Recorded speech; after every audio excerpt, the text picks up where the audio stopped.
Big Bash লিগের অভিষেক ম্যাচে bat হাতে রীতিমতো ঝড় তুলেন বাংলাদেশের তরুণ ক্রিকেটার রিশাদ হোসেন। হবার্ট হ্যারিকেন্সের হয়ে প্রথম ম্যাচেই মাঠে নেমে 30 বলে ঝলমলে এক 65 রানের ব্যাটিং টার্ন অফ দেখালেন তিনি। তার এই বিধ্বংসী ইনিংসে ছিল 5টি ছক্কা এবং 2টি চার।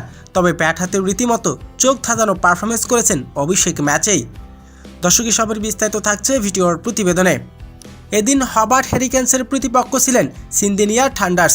প্রথমে তারা ব্যাটিং করতে নামেন। নির্ধারিত 20 ওভার শেষে 8 উইকেট হারিয়ে 180 রান সংগ্রহ করেন থান্ডার্স।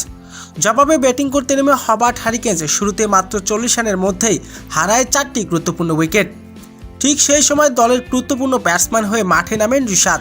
অভিষেক ম্যাচ হলেও মাঠে নামার পর একটুও নার্ভাস ছিলেন না তিনি। প্রথম সুযোগেই ব্যাট হাতে 4 ছক্কার ডাফট দেখাতে থাকেন তিনি। প্রতিটি শট ছিল চোখ জোড়ানো আর আত্মবিশ্বাস। রিশাদ এদিন অগ্রসর ব্যাটিংয়ের উপর ভর করে ম্যাচে টিকে থাকা লড়াইয়ে চালিয়ে যান হবার্ট হ্যারিকেন্স। তবে এদিন মাত্র 30 বল খেলে 65 রানের বিধ্বংসী এক ইনিংস খেলেছেন রিশাদ। হাঁকিয়েছেন 5টি ছক্কা এবং 2টি চার। রিশাদের এমন বিধ্বংসী ব্যাটিংয়ে এদিন সহজ জয়ের দেখা পায় হবার্ট হ্যারিকেন্স। অভিষেক ম্যাচেই চোখ ধাঁধানো পারফরমেন্স তার। তো দর্শক, রিশাদের এমন দুর্দান্ত পারফরমেন্স আপনার কেমন লাগবে দর্শক জানিয়ে দিন আপনার মূল্যবান মতামতটি কমেন্ট বক্সে।